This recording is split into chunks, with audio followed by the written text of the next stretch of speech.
Madame, Monsieur, bonsoir. Eh bien, cette édition de Spécial Cinéma est préfacée par un extrait de Valmont. Valmont, c'est une nouvelle adaptation des Liaisons dangereuses, signée Jean-Claude Carrière et Miloš Forman. Valmont, réalisé par Miloš Forman, auquel nous consacrons cette édition de Spécial Cinéma.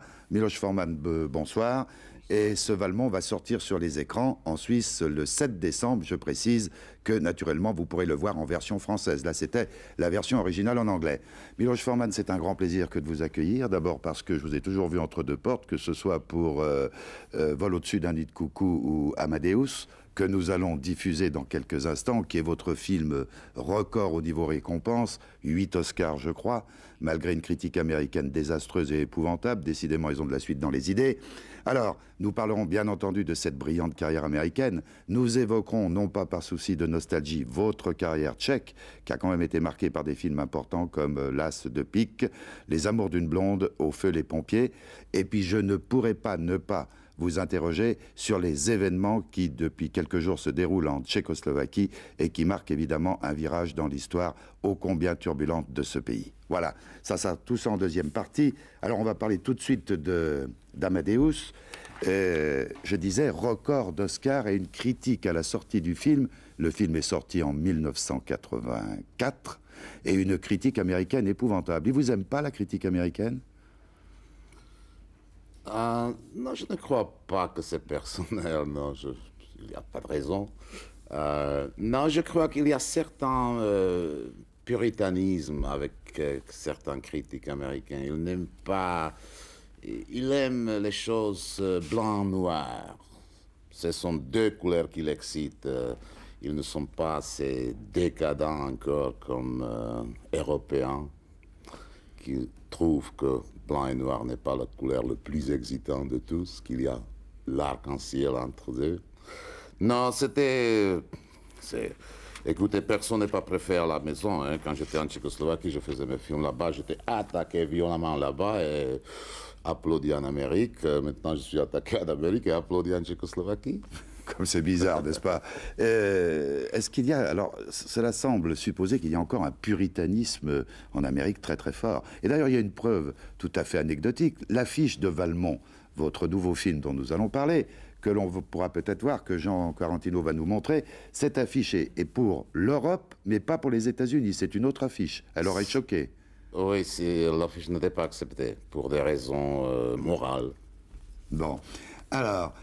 bon, récompense finale, les Oscars. Alors, Oscar du meilleur film, Oscar du meilleur réalisateur, enfin, il y en a toute une liste. C'est quand même une jolie claque à cette critique. Ça a été un très, très grand succès en Amérique aussi, Amadeus, autant qu'en Europe. Oui, presque.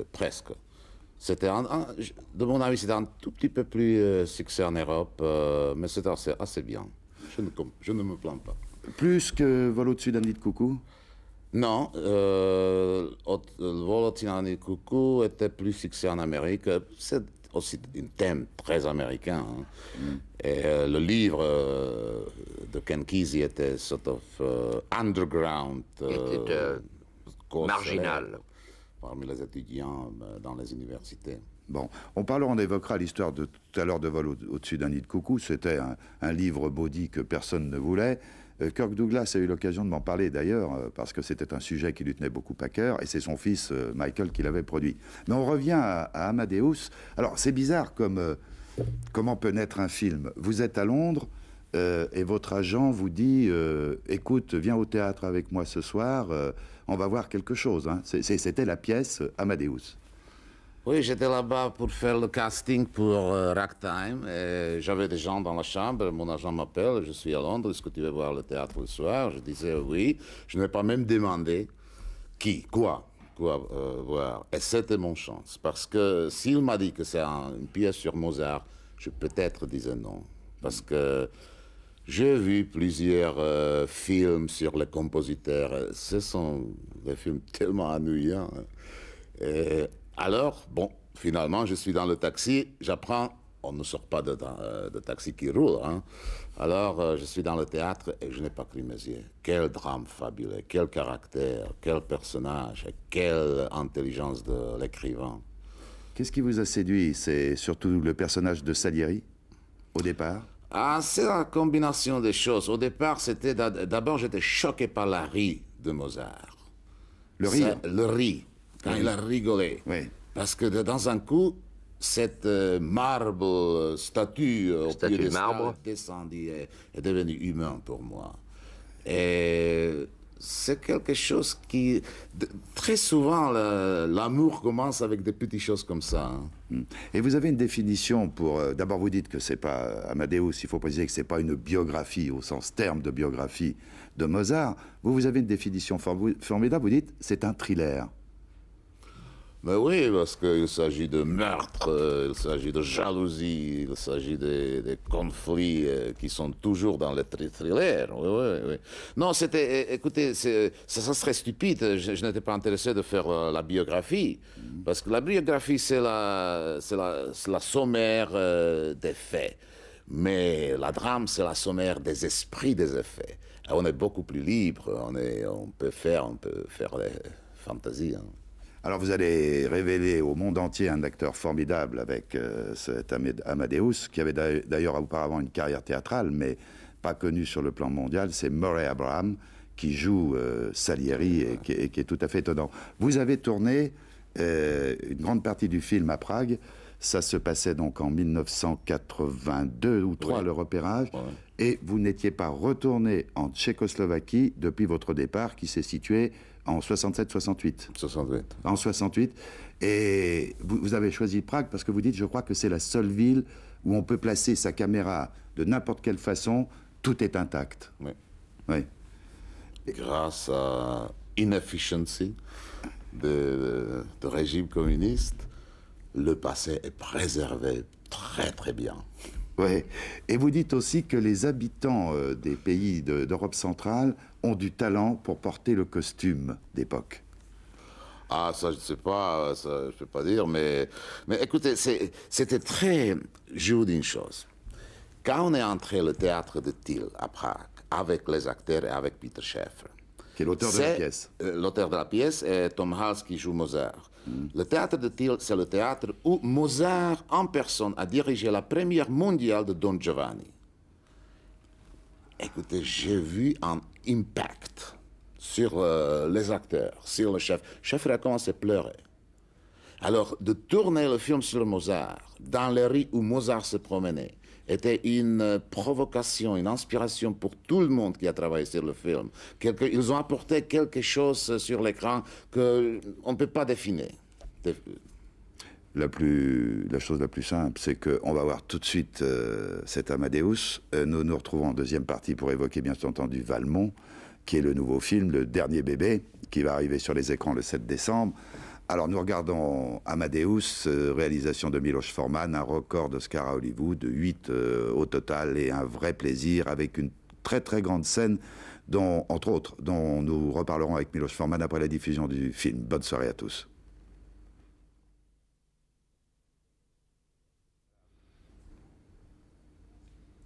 Voilà, vous venez de voir le superbe Amadeus de Miloš Forman. Miloš Forman qui est notre invité pour cette édition de Spécial Cinéma. Nous lui consacrons à l'occasion de la sortie de son nouveau film, Valmont. Alors tout au long de cet entretien, Miloš Forman va parler en français, mais comme il nous fait l'amitié de parler dans une langue qui n'est pas la sienne, s'il fatigue un peu, et pour trouver un mot sur une longue distance, il y a notre ami Anthony Cru qui peut assurer une traduction simultanée en anglais. Miloš, une grande question. On a vu cette scène qui est l'un des grands classiques du film, où Mozart dicte à Salieri le Requiem. Ça n'existait pas dans la pièce. Au départ, qui a eu l'idée? C'est vous? Écoutez, je ne divise pas, parce que dans la collaboration, c'est idée commune. Grande élégance. Mais je sais que tous les deux, avec Peter Schäfer, vous étiez très excités quand l'idée est née de... Oui, parce que c'est le cinéma, c'est quelque chose que ni théâtre ni littérature ne peut pas faire. Ce qu'il y a de très curieux, dites-moi, ce film, Amadeus, a dû vous habiter longtemps, parce que vous êtes resté, eh bien c'est pas compliqué, de 84 à 80... Valmont, ça s'est mis en chantier à peu près quand? Fin 87? 86, 87. Vous êtes quand même resté très longtemps sans rien faire. Qu'est-ce qui se passait? Non, seulement 2 ans. Oui. Et le temps passe si vite. Oui. Je ne sais pas. Mais vous vous ennuyez pas dans votre maison du Connecticut sans tourner? Non, non, non, non. Non, écoutez, on a... Naturellement, j'ai lu, je suis allé au théâtre, j'ai cherché, mais quand on veut le plus tomber amoureux, ça se passe jamais. D'un sujet. Quand on expecte le moins, ça se passe. Ouais. Bon, alors, qui a eu l'idée de faire une nouvelle adaptation des Liaisons? Qui vous a proposé ça? Claude Berry? Non, c'était... j'ai lu le livre il y a 35 ans, quand j'étais étudiant à l'école à Prague. Et dans cette époque, déjà, j'ai pensé que ça pouvait être un film fabuleux, mais naturellement, je n'ai pas même osé le dire à personne. Et après, j'ai oublié.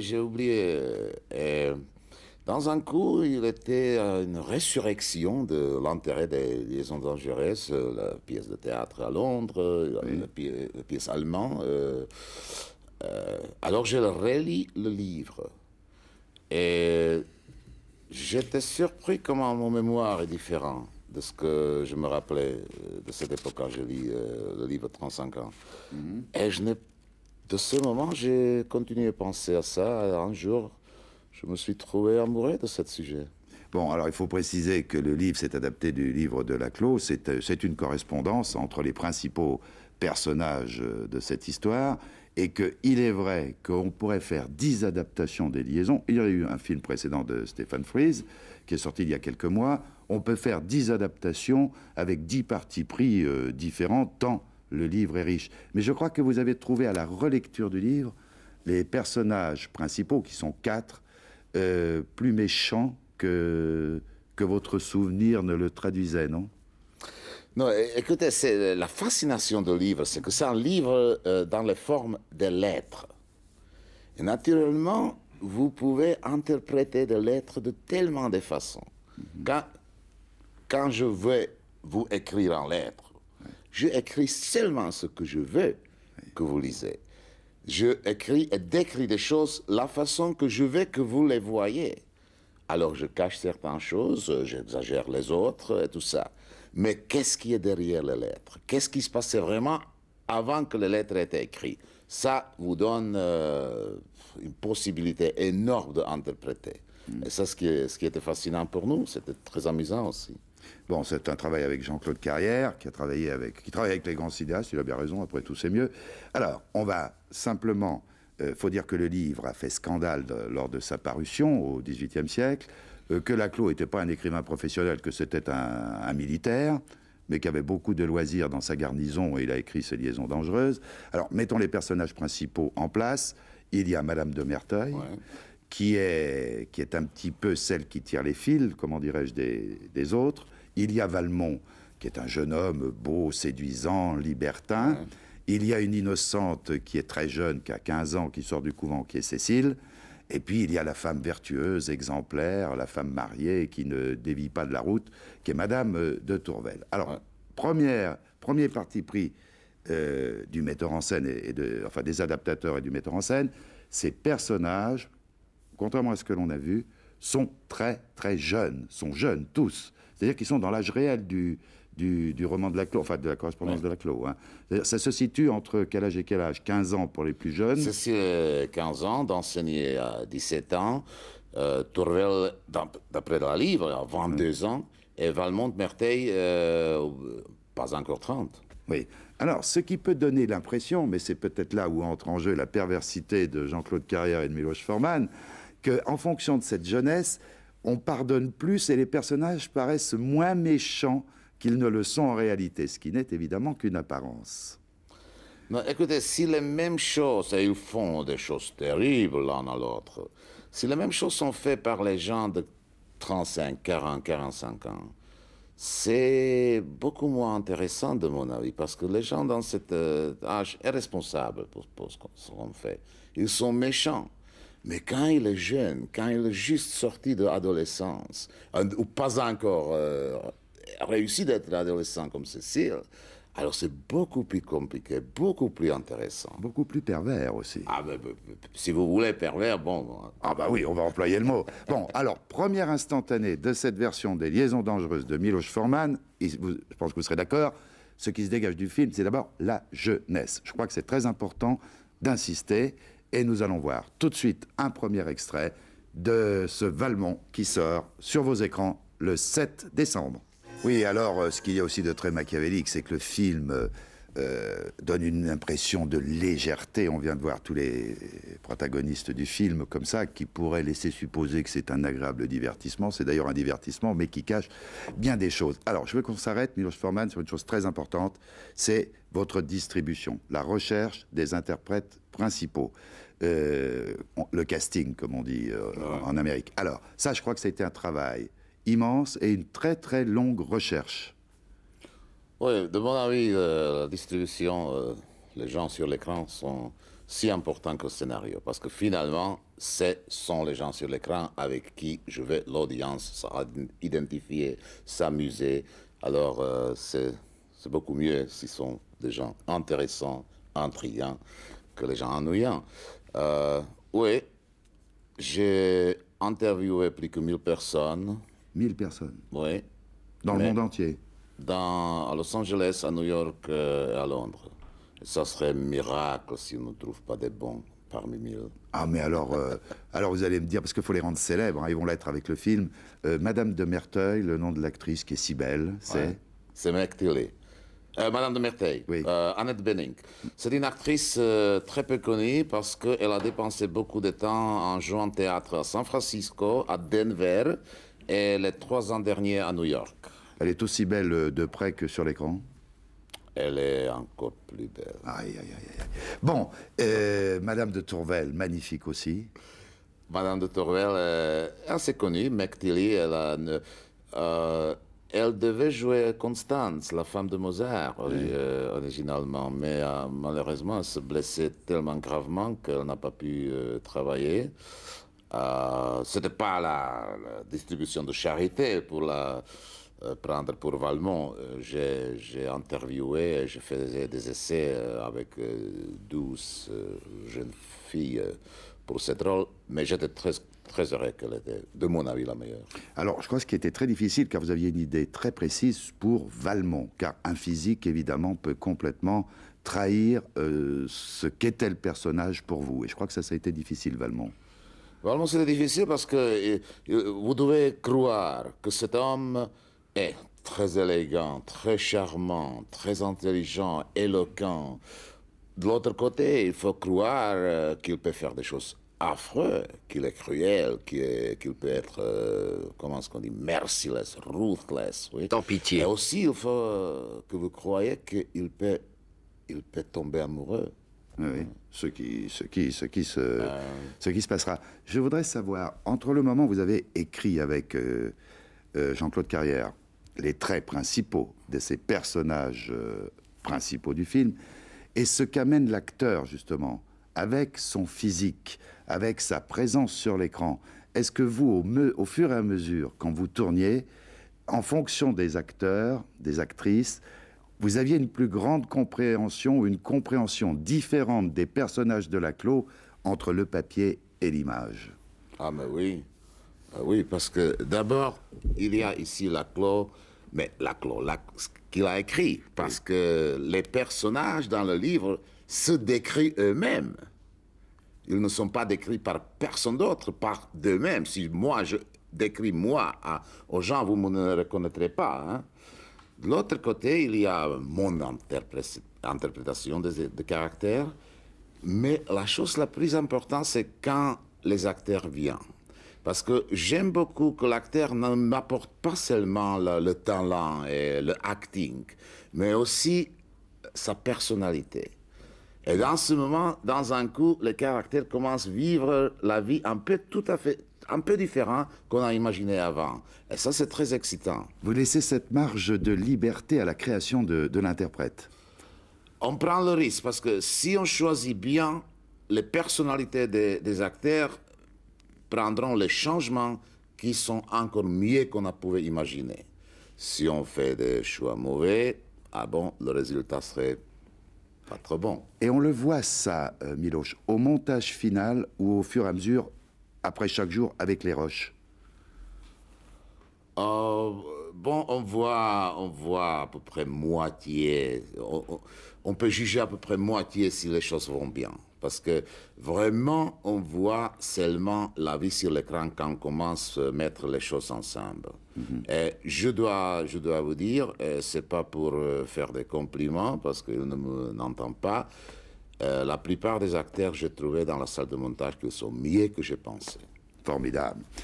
Alors, formidable aussi parce que entre ce qui est écrit et puis l'image, vous avez une scène que je trouve tout à fait qui caractérise le film. C'est quand Valmont, au cours d'une soirée, il va danser avec les trois personnages féminins.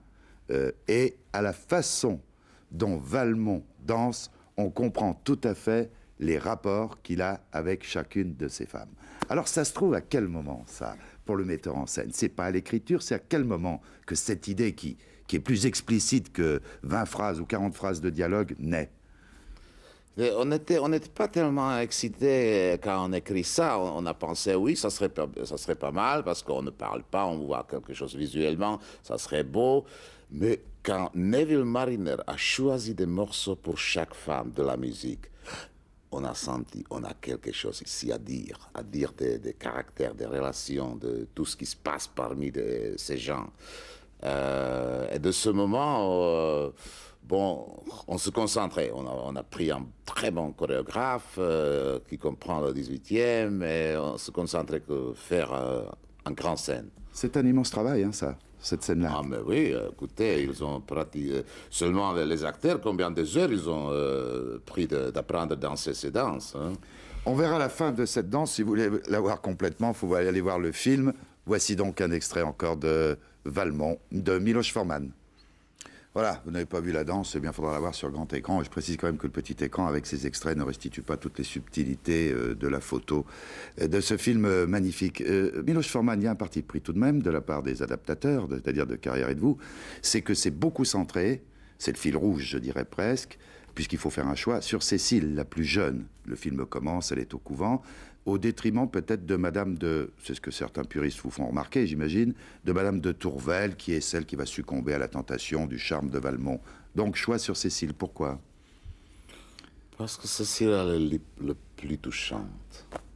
C'est l'innocence. Oui, parce qu'elle commence innocente. Et maintenant, elle va par transformation. Elle a pris les leçons. Et la chose qui est... C'est très difficile de dire si c'est la tragédie ou la bénédiction, ce qui se passe à Cécile. Parce que d'un côté, oui, c'est tragique, parce que tout le monde l'a trahi. Tout le monde... elle ne même peut pas consommer son premier amour. Mais de l'autre côté, vous la regardez, elle a appris sa leçon bien. Oui. Et elle est prête maintenant d'entrer le monde des adultes. Oui. On retrouve quand même souvent comme thématique dans vos films l'affrontement entre, comment dire, l'idéal et puis le cynisme de la vie. Je crois que c'est un thème très constant, ça. Je crois que c'est un thème très constant pour tout le monde au monde, parce que c'est où notre personnalité sont formées, comment on réagit avec nos idéaux, parce qu'on est né blanc, oui. Tous. Et après, d'abord, on apprend des idéaux par nos parents, par nos prêtres, par nos maîtres à l'école. Et après, on entre la vie et on commence lentement à échanger des idéaux pour les expériences de la vie. Et c'est ce que nous transforme, c'est ce que nous forme notre caractère. Le film est situé dans son époque, le XVIIIe siècle, et vous l'avez d'ailleurs, vous avez inséré des scènes d'ailleurs magnifiques qui montrent qu'autour de ces gens, de cette aristocratie, il y a un peuple qui vit. Nous sommes pas loin des grands bouleversements de l'histoire avec la Révolution. Vous avez montré aussi ça, vous l'avez bien instauré, bien situé. Je crois que c'était très important. C'est un siècle spectaculaire, 18e. De mon avis, quand il s'agit, par exemple, des cheveux, c'est le plus spectaculaire de toute l'histoire d'homme. L'architecture, les costumes, le bijou, c'est très très beau. Hein. Et puis il y a la rue que vous montrez, toute la place avec comment dirais-je, les troubadours, tout ça. C'est vraiment très très très ancré, ça. Évidemment, pour un cinéaste, c'est excitant. Parce que de mon avis, c'était important de montrer la vie, que les aristocrates ne vivent pas dans le vacuum, Finalement, ce livre est arrivé quelques années avant la Révolution. Alors, il faut un peu... Le livre reflète la situation politique et sociale en France en 18e. Alors, on n'a pas voulu politiser l'histoire du tout, du tout. Mais on a voulu donner l'audience de sentir un peu, dans le derrière, de voir la vie, les contradictions sociales de l'époque, de voir la vie dans la taverne, dans les rues, dans les marchés. Alors, il faut dire que ce Valmont a été, comme Amadeus d'ailleurs, éreinté par la critique américaine, d'une façon d'ailleurs tout à fait scandaleuse, mais c'était arrivé à Coppola pour Apocalypse, c'est arrivé à plein de cinéastes, à Cimino pour beaucoup de films. Les Américains vous ont beaucoup aimé avec la critique, alors avec Taking Off, qui est votre premier film américain. Hein. Ouais, là, vous étiez en odeur de sainteté en Amérique. Oui, non, c'était... Ils sont toujours contents, les critiques américains sont toujours contents quand quelqu'un d'Europe vient en Amérique, oui. Mais ils n'aiment pas qu'il reste là. Ouais, c'est ça. Bon, eh bien, j'imagine que ce qui reste à souhaiter, c'est qu'aux Oscars, eh bien, il y ait les démentis comme pour Amadeus là. Puis après tout, c'est pas important. L'important, c'est le public qui va voir ce film magnifique. Et je dois dire, il y a une expérience tout à fait intéressante à faire. C'est qu'il y a le Stephen Frears qui est sorti, Liaison dangereuse, que vous êtes un grand nombre à l'avoir vu. Et je crois que c'est un formidable exercice de l'esprit, des yeux et du plaisir de voir un film que d'aller voir la version Valmont. Et dans 5 ans, on fera peut-être une soirée spéciale cinéma. On présentera le Vadim, le Stephen Frears et le Forman. Comme ça fera la nuit des liaisons dangereuses. Miloš Forman, c'est un beau bilan de carrière. Parce que d'abord, elle n'est pas finie. Mais quand on regarde le parcours, on va s'y arrêter un petit peu ce soir. Ça commence en Tchécoslovaquie, où vous êtes né. C'est l'école de cinéma à Prague. Avec un rêve au départ, c'est d'être comédien. Pardon ? Vous aviez envie d'être comédien au départ ? Non, écoutez, pour 5 minutes, oui. Tout le monde a envie d'être comédien pour au moins 5 minutes. Non, j'ai voulu entrer à l'école pour être le metteur en scène de théâtre. J'étais resté là-bas, alors j'ai essayé à l'école de cinéma, et heureusement pour moi, j'étais accepté. Oui. Et alors, je me suis laissé dire que vous avez été présentateur à la télévision. Oui. Qu'est-ce que vous faisiez ? Votre métier ? J'ai présenté des films. Ah, ouais. Formidable. Ouais. Oui, mais ça mène pas fatalement, vous voyez, à la grande réalisation. Alors, cette carrière tchèque est quand même très importante parce qu'elle va attirer l'attention, vos films vont attirer l'attention hors de la Tchécoslovaquie. Et je crois qu'il y a un film très important qui s'appelle L'As de pique, qui va être sélectionné pour le festival de Locarno. Locarno était très important, pas seulement pour moi, mais pour toute la, comme on dit, nouvelle vague tchèque. Parce que quand nous avons commencé, la réaction était furieusement contre nous des postes politiques et officiels. Et si c'était seulement en Tchécoslovaquie, personne ne sait pas, je suis sûr que son succédé un peu, comment est-ce qu'on dit? Silence. Le silence. Mais grâce à le festival à Locarno, où L'As de pique a gagné le Grand Prix, dans un coup, nos films sont devenus connus internationalement et ça nous a sauvés. Oui, mais d'un autre côté, ça vous a donné une espèce d'immunité en Tchécoslovaquie, mais d'un autre côté, vous pouviez être un suspect le fait d'avoir été récompensé par un festival occidental. Il y avait le double risque. Oh, non. Le succès, ils adoraient le succès, parce qu'ils ont eu besoin du succès international, les dirigeants communistes de cette époque, pour montrer à ce peuple, oh non, ce que nous faisons, non, c'est grand, tout le monde l'adore, tout le monde l'accepte, oui. Non, c'est plus important pour eux de cette recognition que... trouver. Naturellement, c'était aussi des voix très méchantes. Bon, c'est la mentalité bourgeoise, capitaliste, c'est l'esprit comme ça. Mais non, ça ne marche pas comme ça là-bas. C'est beaucoup plus compliqué. Et il y a un film qui va aussi... Alors bon, je pense que votre reconnaissance pour Locarno est éternelle. Ça a été très important, comme vous venez de le dire. Alors il y a un film qui va aussi vous faire connaître dans le monde entier. C'est un film qui s'intitule Les Amours d'une blonde Et c'est l'histoire, dans la province tchécoslovaque, d'une jeune fille qui rencontre un musicien. Elle va le suivre à Prague, mais ça, c'est la trame générale. En fait, c'est un portrait de l'époque, de la jeunesse tchèque. Et je vous propose tout de suite d'en voir un extrait, Les Amours d'une blonde, la période tchèque de Miloš Forman. Que de souvenirs, j'imagine, doivent remonter. Qu'est-ce que vous ressentez quand vous voyez un extrait d'un de vos films de cette époque? Ah, je ne peux pas les juger malheureusement comme les films, parce que la chose la plus terrible pour le metteur en scène, qu'il ne voit jamais ces films. Pour moi, c'est le mémoire de certaines parties de ma vie.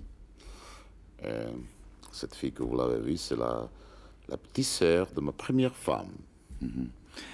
Il y a un autre film important, pour d'autres raisons, qui s'appelle Au feu les pompiers et qui est produit par Carlo Ponti. Vous êtes encore là en Tchécoslovaquie. Et alors là, il arrive quelque chose de fou, c'est que Carlo, il faut le dire, hein, parce que je crois qu'il n'y a rien à cacher, Carlo Ponti n'est pas du tout satisfait du film, et il est sur le point de demander le remboursement de la production du film à l'État tchécoslovaque, ce qui aurait eu pour vous des conséquences inouïes. Oui, parce que j'étais accusé pour le sabotage économique, et c'était pas drôle dans cette époque, ça pouvait vous porter 10 ans en prison. Non, j'étais sauvé par François Truffaut et Claude Berry, parce qu'ils ont vu, je ne l'ai pas connu avant, je ne l'ai jamais rencontré avant, mais ils ont appris de mon problème, ils ont demandé de voir le film, ils ont vu le film, et ils ont tout de suite remboursé Ponti et j'étais sauvé. 75 000 $. 75 000 $, oui. Et alors, comme les choses se suivent, alors de là est née cette amitié, naturellement, avec Truffaut et Claude Berry, qu'il faut le préciser, a produit Valmont, oui, qui est l'un des grands producteurs français qui n'a pas peur de travailler dans la cour des grands au niveau de l'importance des productions. Rappelons Jean de Florette, Manon des Sources, L'Ours. Et c'est donc une preuve que le cinéma européen et français peut se battre à armes égales quand il le veut. Mais il y a l'Amérique. Alors vous partez en Amérique réaliser Taking Off. Mais là, c'est pas du tout un exil. Vous quittez normalement la Tchécoslovaquie parce que vous avez eu la proposition de réaliser Taking Off. C'est en 67 déjà. Oui. J'avais la proposition et le contrat était signé officiellement par Film Export avec Paramount. Je suis venu en Amérique, je faisais le film Taking Off. Et seulement après que Taking Off était un chèque commercial total, je n'ai pas voulu rentrer en Tchécoslovaquie comme un perdant. Alors j'ai demandé le gouvernement tchécoslovaque de prolonger mes visas d'exit, mais il n'était pas d'accord.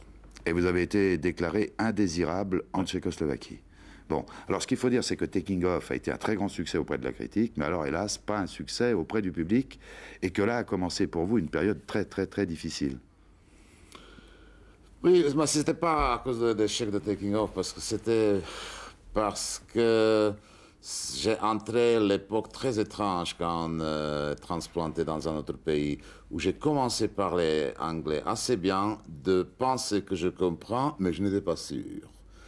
Et commencer de croire que je m'exprimais bien, mais je n'étais pas sûr. Et c'est une période très déprimante, parce que la langue, c'est comment est-ce qu'on dit, c'est a tool of my work. C'est un outil de mon travail. C'est aussi parce que les critiques n'excitent pas des producteurs beaucoup. Hein.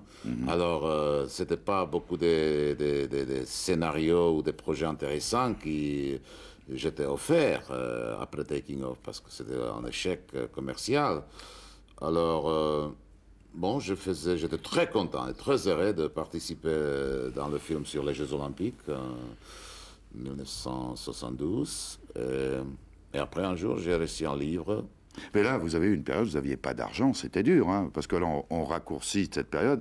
Mais qui c'est qui écrivait que c'est pas ça que vous dormiez 23 heures par jour, enfin, que c'était quand même une déprime, là. Ah non, le corps était très, comment est-ce qu'on dit, merciful. Et il a protégé de pitié. mon cerveau de me mettre à dormir. Ouais, ouais. Pourquoi êtes-vous resté en Amérique, Miloš, à ce moment-là, alors que vous aviez des amis en France déjà, vous connaissiez Truffaut, Berry, et que vous auriez pu faire comme Polanski, une carrière en France au départ pourquoi vous vous êtes accroché à l'Amérique? J'ai dépensé certains temps avant que je suis venu en Amérique, en France, en Italie, en Angleterre. pas en Allemagne, pas en Suisse. Et je me sentais partout comme un immigrant. En Amérique, après 2 jours, vous êtes américain.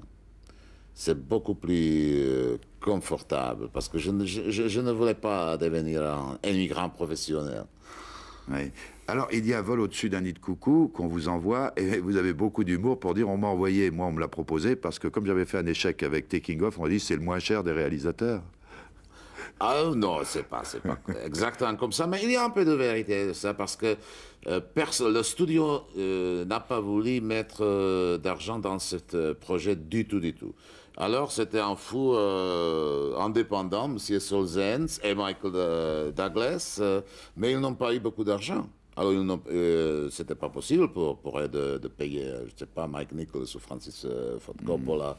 Bon, alors, mais non, ils ont aussi respecté mon travail en Tchécoslovaquie, ils ont aimé Taking Off. Bon, ça, après, on connaît la suite de cette carrière avec Air, qui sera un très très grand succès, qui est une magnifique adaptation de la comédie musicale. Ce que je voudrais vous demander, vous dites, après 2 jours, en Amérique, on n'est plus un immigrant, on est américain. Êtes-vous américain, maintenant ? Écoutez, d'abord, je déteste m'analyser moi-même, mais si vous demandez la question, la réponse professionnelle, je suis un Américain avec un cœur tchèque. Oui, bravo, c'est une bonne réponse, parce que je n'allais pas en rester là. Mais, malgré tout, vos films ne sont pas américains du tout.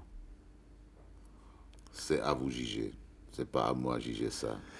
Est-ce que il y a eu, en étant confronté à ce que j'appellerais, pour schématiser, le système américain, le rail américain, le metteur en scène en Amérique que vous êtes avait les mêmes qualités qu'il avait en Tchécoslovaquie. Le talent, il existe ou il n'existe pas. Le fait de changer de continent ne fait pas qu'on a plus de talent, si on en a.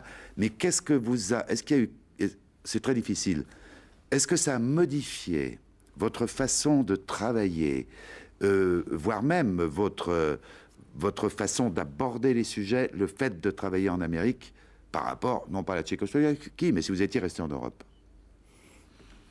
La chose la plus difficile est d'éviter la spéculation sur ça, pour moi. Et de faire des choses la façon que moi j'aime bien. Si je suis transformé, et je suis sûr que je suis. Parce que, regardez, comment c'est ridicule quand en Tchécoslovaquie ou en France ou en Suisse, on essaye de faire des films à l'américain.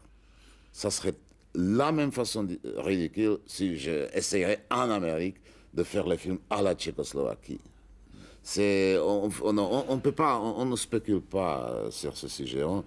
Je fais des choses qui, moi, je m'amuserais de voir sur l'écran comme spectateur. Je les fais comme metteur en scène. L'école tchèque a été très très célèbre, l'école de cinéma tchèque a été très très célèbre. Est-ce que vous pensez qu'il y a eu une évolution et que par exemple maintenant, en ce qui concerne la photo, les éclairages, le rythme, etc., est-ce que vous pensez que c'est une école qui est toujours très, très actuelle ou quelque peu dépassée? Non, l'école est toujours très bien si l'école vous force d'apprendre les choses de base. Comme Picasso d'abord a appris comment est-ce qu'on dit, dessiner le corps humain. Après, il a stylisé, il est allé son façon. Hein. Alors, pour le cinéaste, la chose de la base, c'est raconte-moi une histoire. Je m'en fous si c'est 2 minutes, si c'est 10 minutes, mais raconte-moi une histoire qui a la sens, qui a le début, le milieu et la fin. Et ça, pour ça, l'école peut être très utile. Alors, vous venez de me dire que vous êtes un Américain avec un cœur tchèque, et ce cœur tchèque n'a pas pu ne pas être touché par les événements qui se sont produits au cours des derniers jours dans votre pays d'origine, la Tchécoslovaquie. Alors, tout d'abord, on a assisté à une manifestation qui a été très très sévèrement réprimée par des troupes d'élite de sécurité constituées par les parachutistes. Il y a eu un étudiant tué, et on pensait qu'on s'acheminait vers une répression systématique et musclée. Et puis tout à coup, les choses ont changé rapidement. Les manifestations se sont succédées, alors que quelques leaders tchèques pensaient que la foule, compte tenu de mai 68, ne sortirait pas dans les rues. Cette foule s'est regroupée, plusieurs centaines de milliers de manifestants. Là, on voit le premier temps, c'est la répression. Et puis cette foule, les jours suivants, s'est rassemblée.